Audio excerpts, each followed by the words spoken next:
Afternoon, y'all. Baseball season started. Pitchers and catchers have reported. And with that, let's take a look at the Astros position by position breakdown for the 25 season. We'll start with left field. This is a position I'm going to revisit later this year because we still have a lot of question marks out there. Some people are saying maybe Jose Altuve can play some left field. Maricio Dubon's played left field. Jordan Alvarez plays out there from time to time.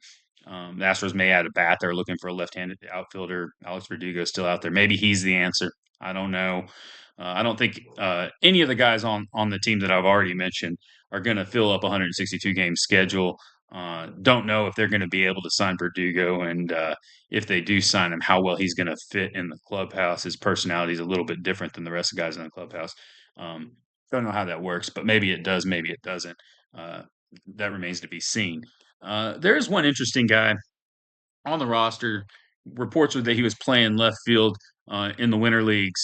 Had time to work out there. Said he looked pretty good out there, and that's Zach Dezenzo. He's played third base. He's got above average speed. He's a big, tall, strong guy. So I think he can play the outfield. He can handle it out there. He's young enough to make that transition, durable. So maybe he is a guy that can play out there and be successful with the Astros, at least for part of the 23 season. And even if he's not playing left field, if Altuve's playing left field, they're going to need to fill in at third base, and Paredes can move to second, and that would Zach Dezenzo has a potential to fill in there as well. And what's most impressive about him, regardless of where he plays defensively, is his bat. If you look at his bat speed, he averages 75.4 mile per hour on his bat speed. And I think that if you look at that bell curve, it's a little bit inconsistent, and really it leans towards the right, which means that he has the potential to increase that bat speed a little bit. He's in the 80th percentile in the league already in bat speed. I think he can get a little bit better and be a little bit higher than that and really produce a lot of power. When he makes contact with the ball, his exit velocity is really good. And who he reminds me of is Juan Soto. Now, he's never going to be Juan Soto. Juan Soto is an elite major league player, but if he can really control the strike zone, make the pitchers make pitches to him that are hittable and take advantage of those hittable pitches, get his bat speed in a more consistent bell curve like the one Juan Soto displays here, who has a bat speed of 75.5 miles an hour. It's right in line with what Dezenzo's is. I think he can have a lot of success at the major league level as a hitter. Now, what I want to look at is Zach Dezenzo's hits by zone. You see, there's one hit up and in that we'll talk about later. But other than that, down the inside part of the plate, 0 hits, and then down and away, 0 hits. And the reason for that is he's not he's late on the fastball inside. Consistency, you don't really need a lot of velocity to get him inside on the fastball, and that sets him up for breaking balls down and away. So pitchers caught onto that very early, and they were able to get him out. Um, Here's an example of him being late on the fastball. This one's not even inside. This is a pretty good pitch to hit, and he's late on it, winds up with a strikeout. And this isn't even really a lot of velocity. That's a good pitch to hit up and away, not the pitch that Zach Little wanted to make there, but it results in a strikeout. This is from September 4th. He made an adjustment. You can see he's a little bit taller in his stance here, and that allows him to get his foot down earlier and clear his hips. And this is going to be a little bit more velocity, and he's able to get a hit on this pitch, drive it right back up the middle for an.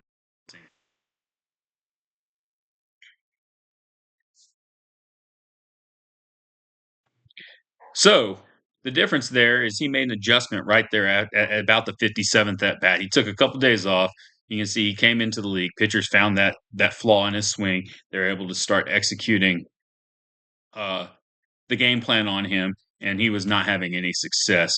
But after he made that adjustment, his WOBA really went up, and he almost caught up to league average over the course of the season. I think time ran out, the season ran out on him. But if the season went on beyond that, I really do think after those adjustments were made, his expected WOBA would have been up above league average, and his expected slugging percentage already above league average after the adjustment was made. And that's only going to continue to go up. And what that tells me is he had a lot of singles, but his expected slugging percentage, because of the exit velocity, is much higher. And as he gets that swing down and he's able to create a little bit more of a ideal launch angle on those swings, he's going to have more extra base hits and fewer singles, which is going to bring that slugging percentage up. And we'll talk about what that looks like here in a minute. So back to the look at it again real quick. He's just too far in that crouch. He can't get that front foot down. flexible, and there's a little wiggle on the top end there too, which is creating some unsteadiness with the hands and inability to get a consistent position with the hands uh, on his load. So you can see his foot's down here. The catcher's on playing with the ball. The ball's almost past him, barely getting the foot down, and he swings on it. That ball's already in the catcher's glove, and that's why he strikes out. That's not a lot of velocity. That's a pitch that he should be able to handle. And if we look back on it, they did not want this pitch to be outside. That was supposed to be inside. This one's from August 16th. See here, this is a hanging slider. The catcher set up down. That ball hangs up. That is a hitter's dream. He really wants to be on that slider, but he gets his foot down here, and the ball is almost to the plate.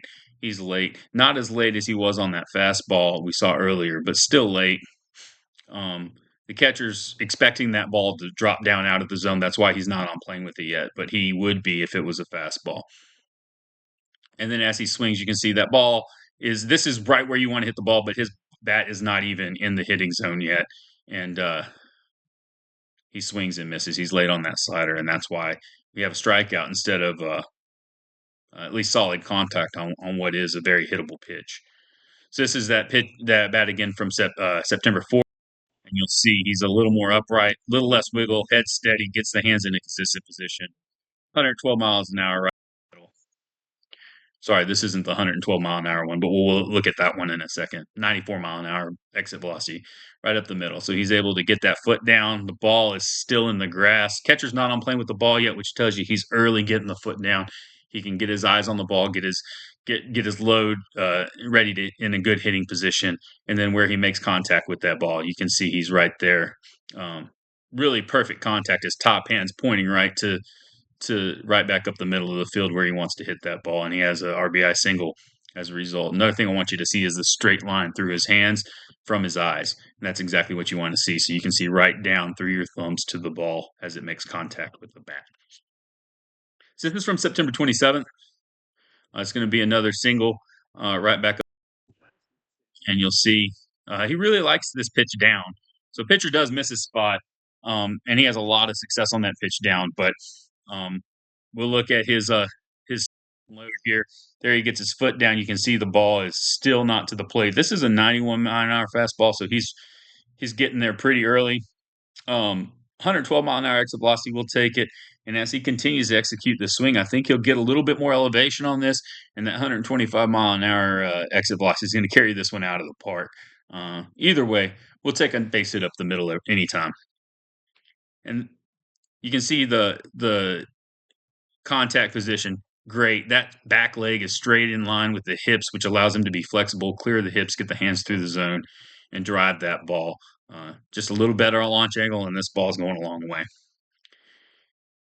And this is the one I wanted to talk about. This pitch is in off the plate. It's not a pitch he should have swung at, but because he has that flexibility in his hips, his strides down early, he's able to clear the hips, get the hands through, and hit this out in front of the plate and get a single on a pitch that he really shouldn't swung at all. And if he'd have been using the former stance that he was using before he made that adjustment, he wouldn't have hit this pitch. He'd have struck out.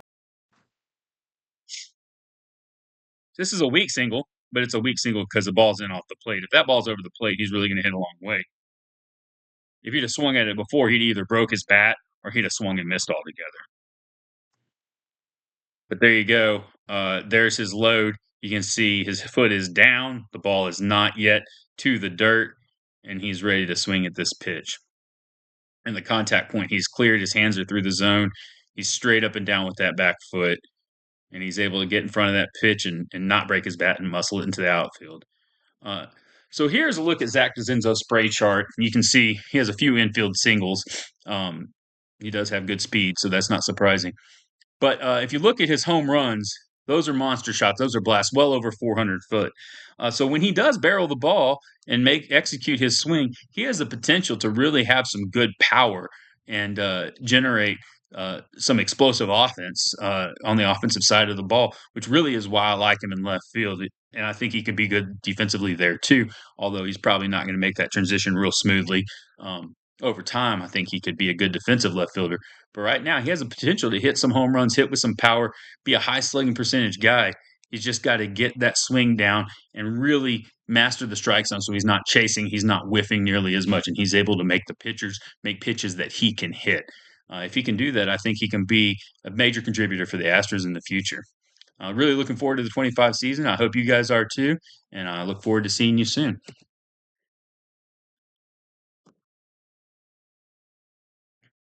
Why? Why?